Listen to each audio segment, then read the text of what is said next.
When was the first time you realized that, staying alone or sort of on your own actually helps you or enriches you over your life?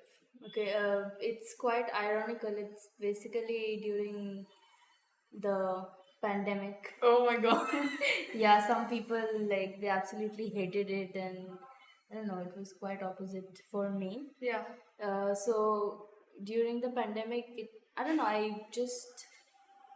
I enjoyed it thoroughly being alone, and I think I didn't even go out for months. The only place I went was on my terrace, and that was there. And I don't know, even though I was in my room and I had like so many realizations, and I don't know, I felt like I was finally sort of coming home. No, I mean, it might just sound cliche, but that was it. And also, that was the time I like I usually generally journal, but during that time it was excessive, and also it was during that time that I used to suffer from social anxiety like quite a lot. Okay. And it was also during that time that I was just journaling, and I used to watch like a lot of random videos, and then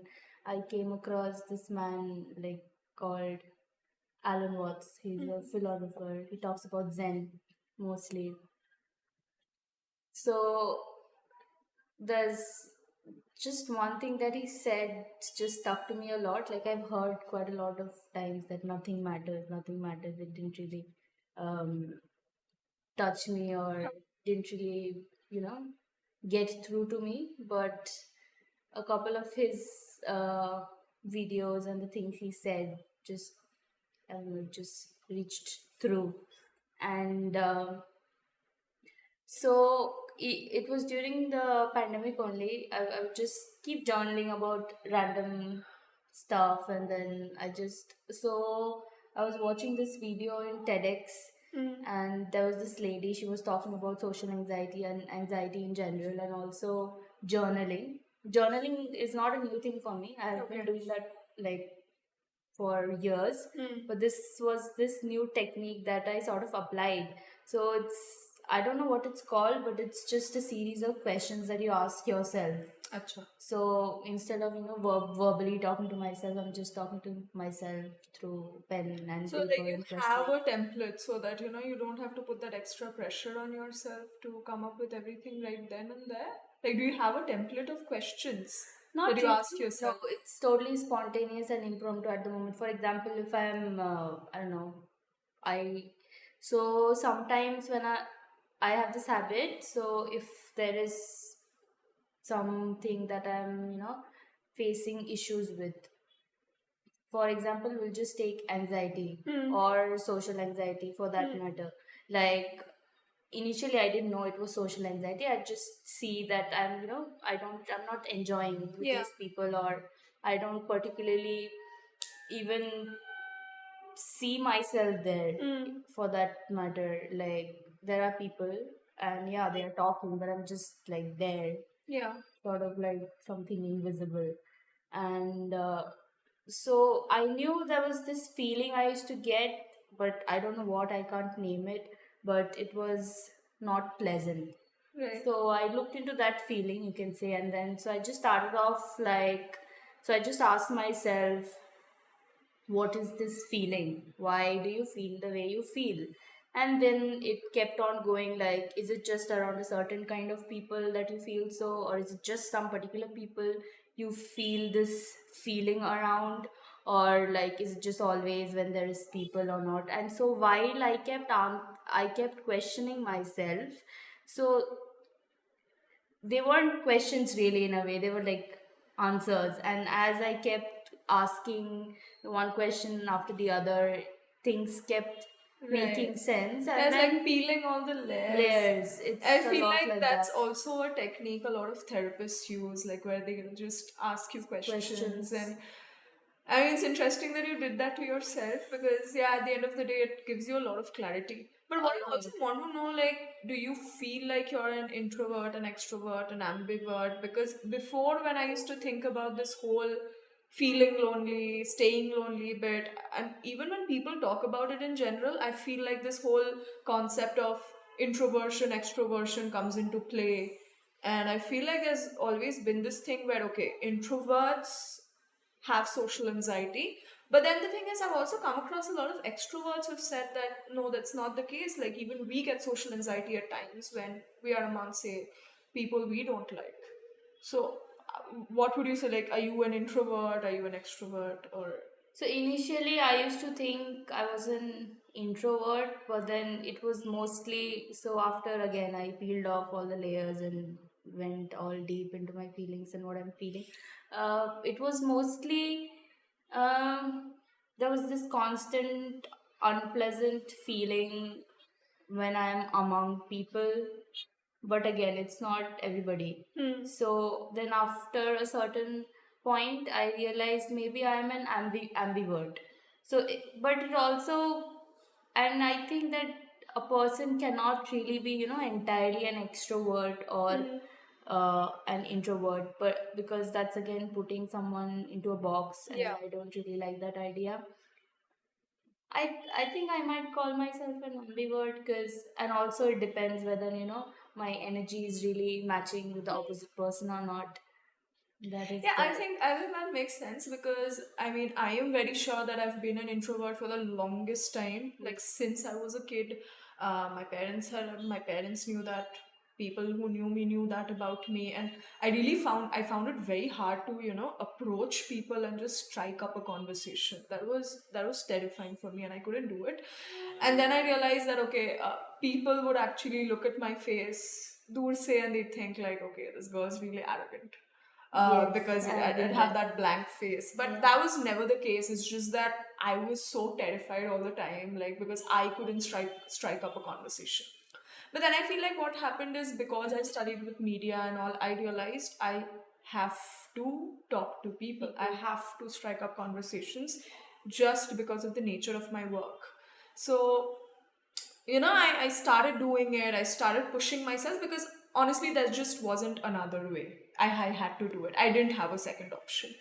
And that has actually helped me a lot. But now given where I am, I feel like it's the thing that you mentioned, right? It's just the energies matching. Matching.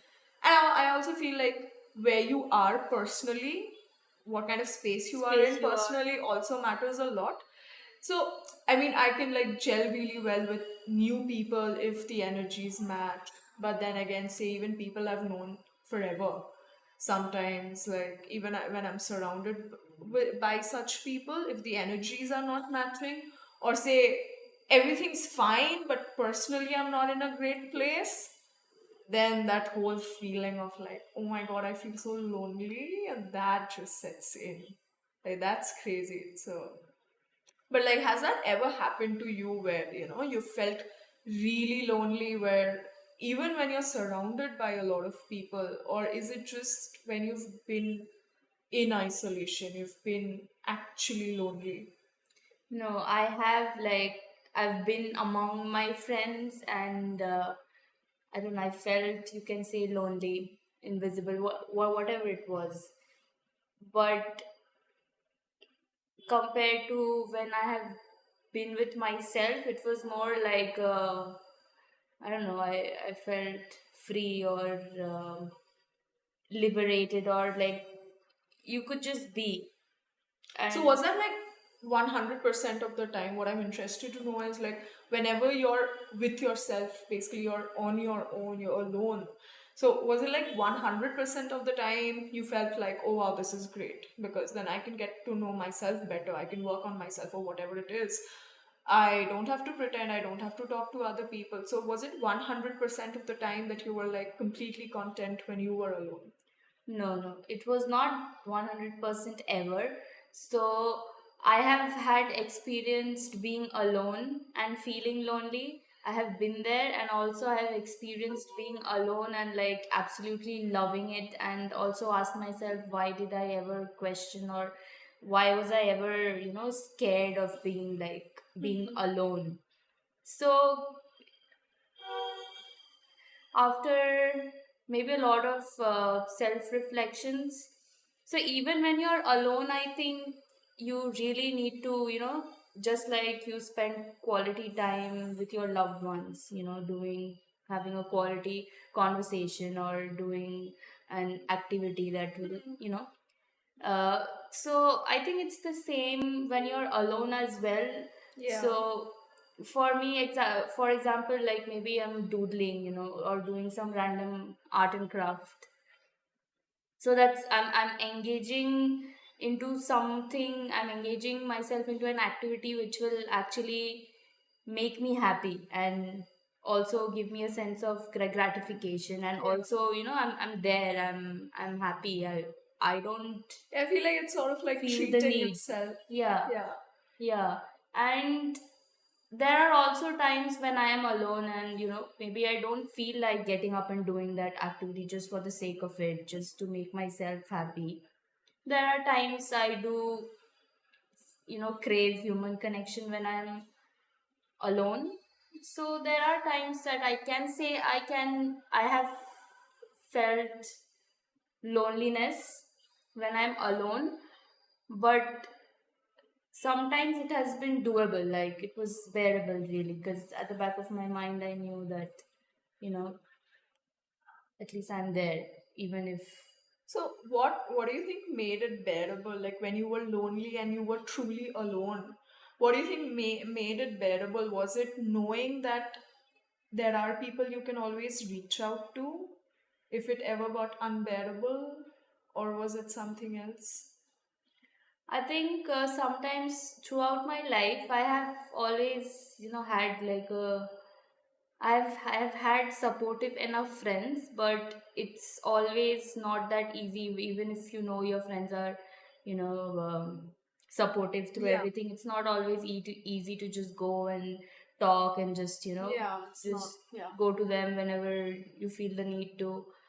So somewhere at the back of my mind, I have felt that yeah, there are people, and there's always an option that I can go to Just them or knowing that you talk to them. have an option. Yeah, Yeah. that does give a sense of comfort. Yeah, but then again, sometimes we just get into our mind way too much to even Yeah. acknowledge that they are there. I felt that as well. Yeah. So I'd just be there in that loneliness, still just waiting for something to come and take it away or Yeah, I, get I better. know what you're talking about because that has happened to me as well, where say I'm alone and I'm going into a spiral. I know I'm going into a spiral. I also know that coming out of it could be just as easy as giving a call to one of my friends or someone really close to me, or just like being like, hey, can we meet? And I know for a fact that they wouldn't say no. But I don't know, like at that moment, like that dark place just feels so comfortable. It's so comfortable, yet it's so scary. Like you just cannot get out of it. Like even when you know that you're 100% sure that just doing one thing can make it all better, you're just not able to. Yeah. But so I feel for me, just being the whole like, staying alone, wanting to be alone, feeling lonely while being alone has been a very interesting graph because while I was staying in Kolkata, like I don't think I've ever really stayed alone. Okay, because somewhere or the other there was always someone or the other at home. I was Yeah. never truly alone, and that bugged me so much because I used to crave it. I've craved it like I don't know, For the like for longest 20 time. years or more. I've craved to just want to be alone. And then, interestingly enough, what happened is I think I shifted to Bangalore around 2020. I've been staying on and off. And it happened very recently, actually. So, the place where I'm working at right now, it's hybrid work. So, I can choose to go 2 to 3 days, I'll work from office, the rest I'm working from here. So, I realized that this was 2, 3 months back when the days that I was working from home and I was alone at home, there's just so much time, right? Yeah. And the thing is, when I was in Calcutta, all I could think of was, oh my god, like all the things I would and I could do only if I had the time, only if I was alone. only if there wasn't someone else in the next room calling my name every 10 minutes. I was like, there's just so many things I could do. And, but interestingly, what happened is, and I never expected that to happen, I started dreading it. Like, dreading it in the sense, like, being scared of it.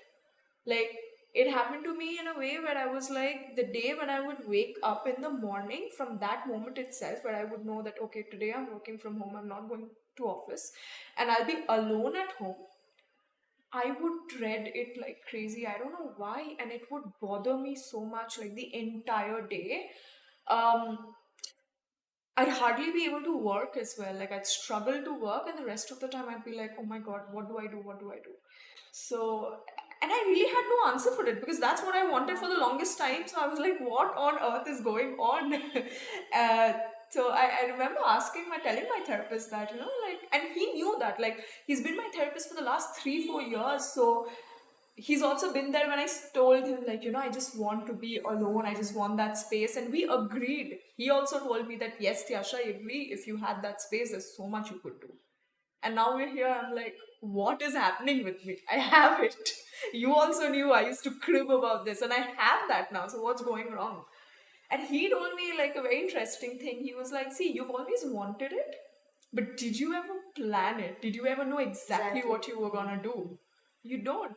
Like, all of a sudden, out of nowhere, you got exactly what you wanted. And just imagine the time. It's a lot of time Yeah, exactly. throughout the entire day. And you're getting that, what, like at least 3 days every single week. It's a lot of time, and you can do anything. You wanted this, but you never really planned what you were gonna do with it when you wanted it. And I was like, oh my god, like that makes And so sometimes much we sense. want things, but we don't really know how it feels like. Yeah, We are yeah, not because aware of you that. just have never had it. Like, you've never had it. Because I was also wanting something I have never had.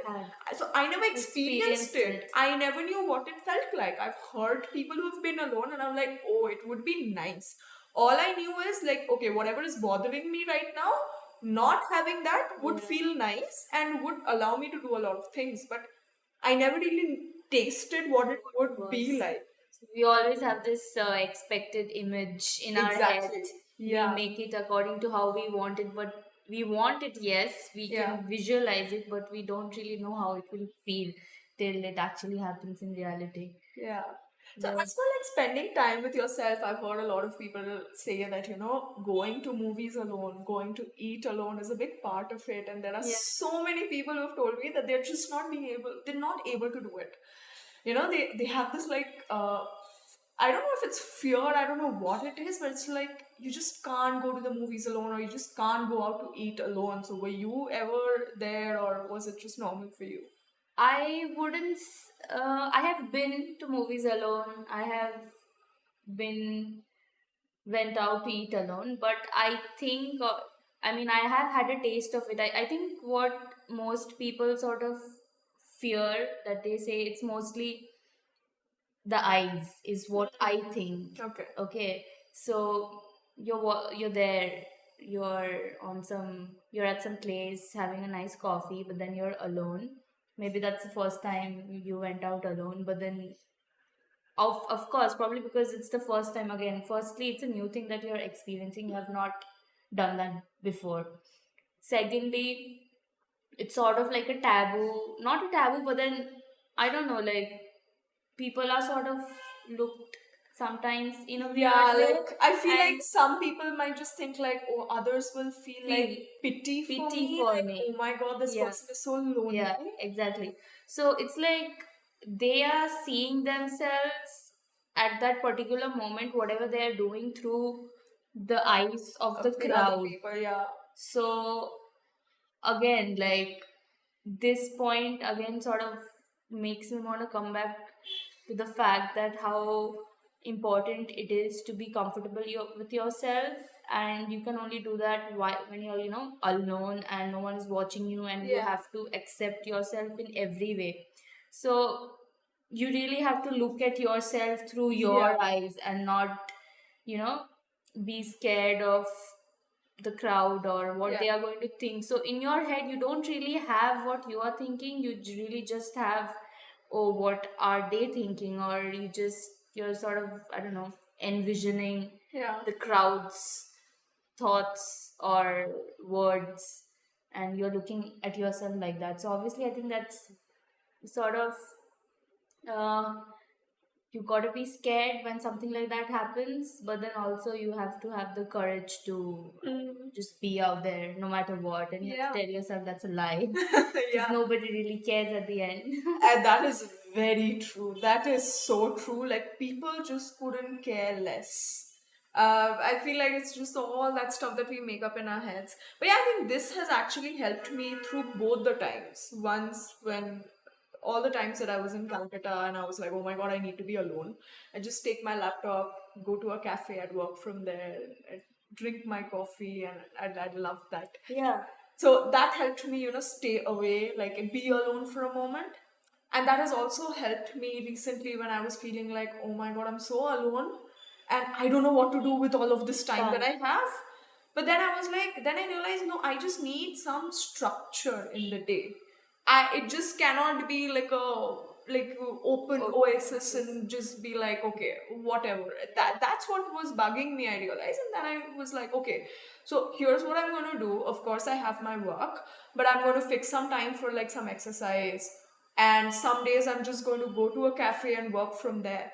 So that, once again, just going to a cafe alone and working from there alone just helped me cope with that, just for the fact that it was like a break in the monotony. I was still alone, but I was leaving my house, I was getting dressed, leaving my house, going somewhere, drinking something I like, and then coming back again. It's just, I feel like that has been a learning for me, where, and I also feel this, and tell me what you think about it. I feel like,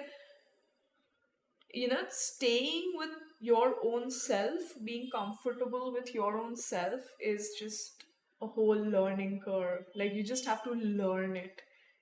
uh, there's so much to learn. I don't think anybody can just be like, oh, I'm very comfortable with myself from day No. one till forever. There's so much to learn.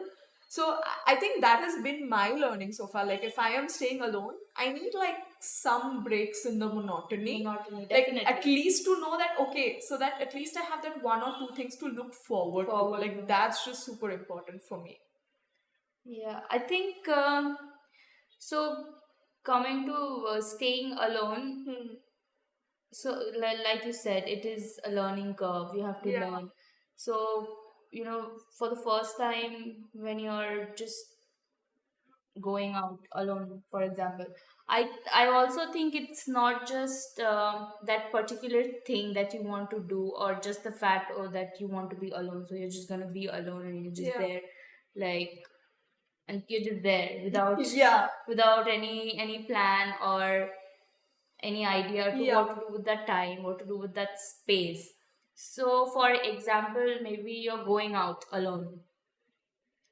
I think for me, especially, it's not just the activity of going out. It's a series of steps that you must enjoy. For example, getting ready, Yeah.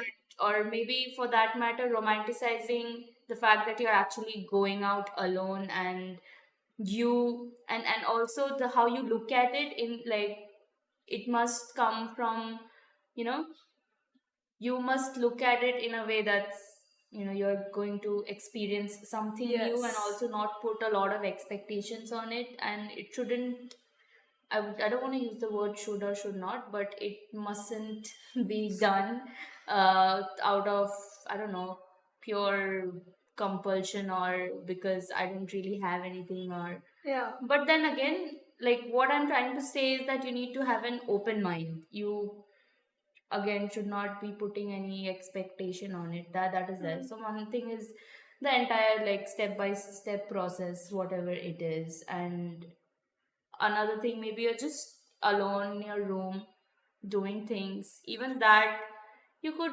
romanticize it. Yeah. For example, me, like, for example, listening to music. You could just do whatever, and play some nice background to Yeah. you're doing to whatever activity you're engaging yourself in.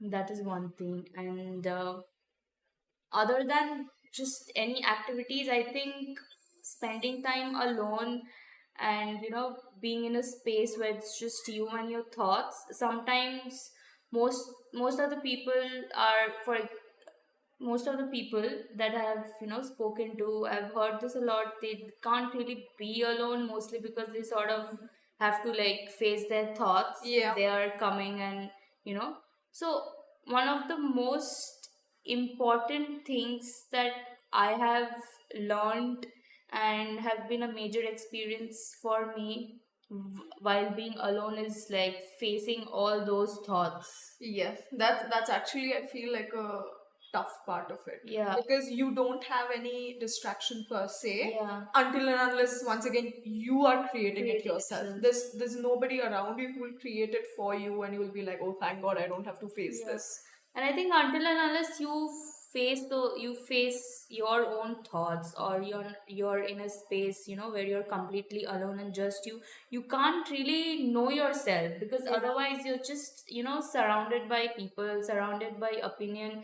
And yeah, you can be in your head obviously when you're with people, but there's just so much space that the outer external world is taking from you, or they are there in your space. So I think you yourself really, it's a right and it's a necessity to be the uh Like the center of your yeah life. the I center of feel that's important. Yeah, like you. imagine if you're meeting a friend or like a date or someone, you would want to treat them right, you would want to take them out to a nice place. I feel like that's important to do for yourself Yeah, as well. exactly. Yeah.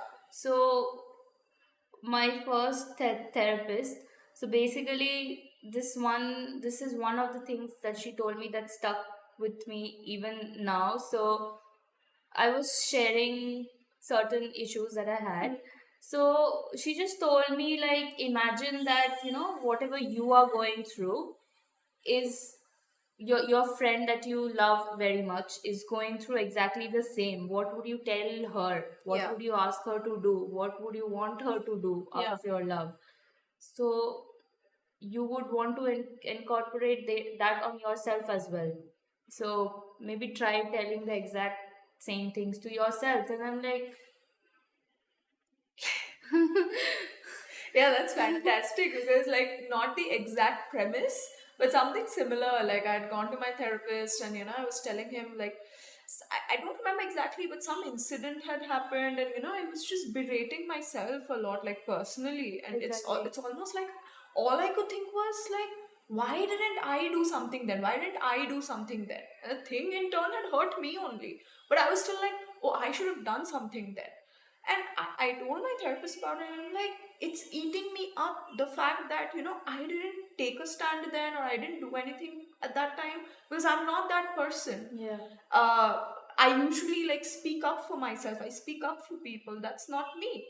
And then my therapist told me something similar. He was like, Tyasha, just for one moment, just imagine that whatever happened to you happened to one of your friends. And she is coming and telling you that, hey, this happened to me. What would you tell her? Would you tell her that how could you not stand up for yourself? How could you not do anything? Right. Is that how you would keep on pestering her? Or I was like, no. Like, then why are you doing it to yourself? It's sort of hypocritical how we treat ourselves and how we treat others. Yeah, it's absolutely crazy. But at the same time, what I also want to know is, where do you think you draw that line, or when is it that okay, this is not my lonely time that is enriching me, or that's like super nice for me, but I'm actually going into that place of loneliness and maybe going into a spiral. Like, where do you draw the line, or rather, how do you draw the line, or how do you pull yourself out from that? Like, how do you even identify that, okay, that's where it's going to happen? So I've thought about it like a lot, because there have been a time in my life where I have been busy, but it was also extremely necessary for me to um, give myself some time, and it also took me quite a number of experiences to really understand my the importance of my alone time. So like we were talking about extroverts, introverts, Yeah. I don't know whether an extrovert feels this or not. Yeah. So if I am going out, every pretty much every day, for example, today I'm going out, tomorrow, and then again day after tomorrow, and there's like people like quite a number of people, I like, even if it's like twice, I physically feel that I'm drained. I need to recharge. Yeah. I physically really feel that I'm drained. Okay, so that is one thing that multiple experiences had happened, and I came to this realization that I need to find a balance. Sometimes you just want to, go out there, have fun, Yeah. and be with your loved ones, or just spend time with the people you care about. So that is one thing. So that can also be, if you are wanting one more than the other, is what I feel can also sort of cause some imbalance there. And so that is one thing. And when you ask that where do I draw the line, where I am actually, you know maybe I myself am understanding whether it is going towards, I'm going towards a spiral, or is Yeah. it loneliness, or I'm actually happy and my space is making me, it's enriching me. I think it's mostly I see my habits, my behaviors. I sort of, there's like another person, observing. I observe Yeah. myself like that, and when there is a certain downfall that I can see, and there are times where I just can't, uh, it's not that alone time. It is not feeling as fulfilling as it used to, or how it started off. So this decline of, maybe you can say, this decline of energy Yeah. is when I realize maybe it's time for me to, encounter some other human connection and energy. So I think it's that. Yeah, I think for me as well, like when I can feel that drain of energy, and I just feel like, okay, like I really don't know what to do next. I'm not Yeah, thinking even, I have nothing in my mind. That's when I think I've realized one thing, that all I need to do is just one small thing to break the monotony. That's it. And that actually helps. And I think another learning has been, nothing needs to be set in stone, in the sense, so one of my best friends stay here in Bangalore, and I love spending time with her and her boyfriend, whether they are coming here or I'm going there or whatever. And thing is, for Christmas, New Year's, I didn't really have any plan. I was supposed to be alone here, and my sister was also supposed to go on a trip, so I was literally supposed to be all alone. And the thing is, like people who know me really well, they just be like, you can't do that, you have to do something, because I know they are also worried that, okay, what if I fall into that deep end again? And so I was actually supposed to go over to her place, and she has a lot of other friends coming over. And the thing is, what I realized is, I was like, I just felt like staying alone for a few days, and I was like, no, I don't want to go over, because there's just too many new people coming, and I just don't feel like being in the middle of it. And I feel like it's that part in my brain that knows that, no, I'm doing this because it's good for me. And I know that I'm not doing this, in that way, the social anxiety way, but in the way that, no, I just want to stay alone, and I'm okay with it. And I know maybe what I'm going to do with my time. So, but at the same time, there are going to be times when, I will feel like it from that social anxiety way, and I have to push myself that, no, I have to go, because I know it's good for me, and I can't stay alone, because once again, I don't know what I'm going to do. And that's probably giving me that draining of energy feel again. And then I'll be like, no, okay, I'll go, it's fine. I feel like nothing needs to be set in Set in stone. stone. Like you can just like listen to what you're feeling at that very moment and take a call. Like it's okay if you're an introvert, but at that moment you feel like being amongst people will really help you. Or even if you're an extrovert, but at that moment you just need to be alone and that's going to help you. Yeah. I feel that's just been like sort of a big learning. And I think, um, once we start being alone, there are so many things in ourselves which, in us, or insecurities for that matter, gives us anxiety, or like gives us Yeah. this unpleasant feeling that, it just doesn't make you feel good. So I think until and unless you're like alone and really looking into yourself and spending time and sitting with the things that give you that unpleasant feeling. Yeah. So I think that really, so having that space where you can sit with that feeling and sort of accept it and tell yourself ki yes, this is what I'm feeling, or this is something that I don't like about myself. So maybe you could just, again, it's a part of reflection, but I think it helps a lot with insecurities. And Yeah. it, like, insecurities being, um having insecurities, so really causes a lot of, I don't want to say damage, but a lot of hindrance in your daily life. and Of course. and I think it causes a lot of hindrance in your flow of work.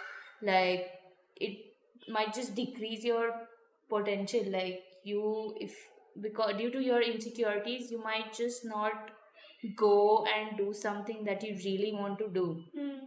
So it really helps when you're alone. You can just sit with yourself and tell your mind to just like shut the fuck up. Yeah. And it's not true. And just even talking to yourself, for that Yeah. matter, talking to yourself, even therapists actually suggest that as a therapeutic technique, to really just talk to yourself. And journaling is also there, again, talking to yourself. It's just a lot of knowing yourself, your likings, your dislikings. And Yeah. also, I think it's a major part of growing, is what I feel, because until and unless you don't really know your opinions or where you stand at, for certain, there are so many things where you Yeah. don't really know where you stand or what you stand for. So until and unless you really spend time with yourself, you won't know yourself. Just the same way, until and unless you don't spend time with that new person or your friend, how will you tell them you know them? Yeah, that's true. Yeah. Yeah, I think, yeah, journaling is obviously like a big part of it. And, yeah, I mean, the knowing yourself bit, right? Like, even when we're alone, of course, not lonely, but alone, and you get all of those negative emotions and the feelings. And I remember reading something in this book called Tuesdays with Maury by Mitch Albom. I don't remember the exact quote, but it said something like, feelings, and especially like negative feelings, they are meant to be felt, they're meant to Exactly. be accepted, and then you're just supposed to let them go. Yeah. And I think that is another beautiful thing where I think I used to, like, once again, I didn't know this.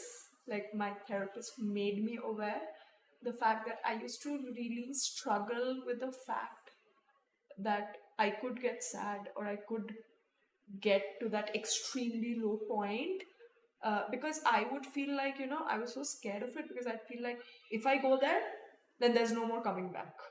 Like, it's not to say that I'm not getting depressed, I am, but throughout in my mind, I'm like, oh my god, like if I reach that point, like there's like that point in my head, I'm like, if I reach that point, then there's no coming back.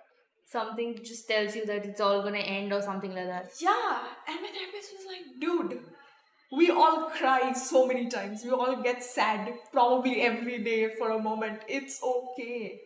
And even if you reach that point in your mind, what's gonna happen? You're probably gonna end up crying a lot.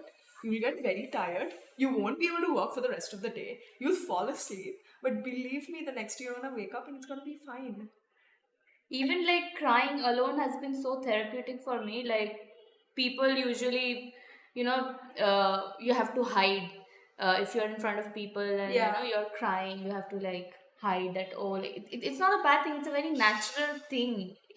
And for me personally, so I have struggled with expressing the things that I feel Same. since I was a kid. Yeah. And so I don't know. I didn't know what journaling was. So as a kid, somehow, when I'm not able to express certain things, or I don't know, I know that like something is, it's not right. It's not setting straight.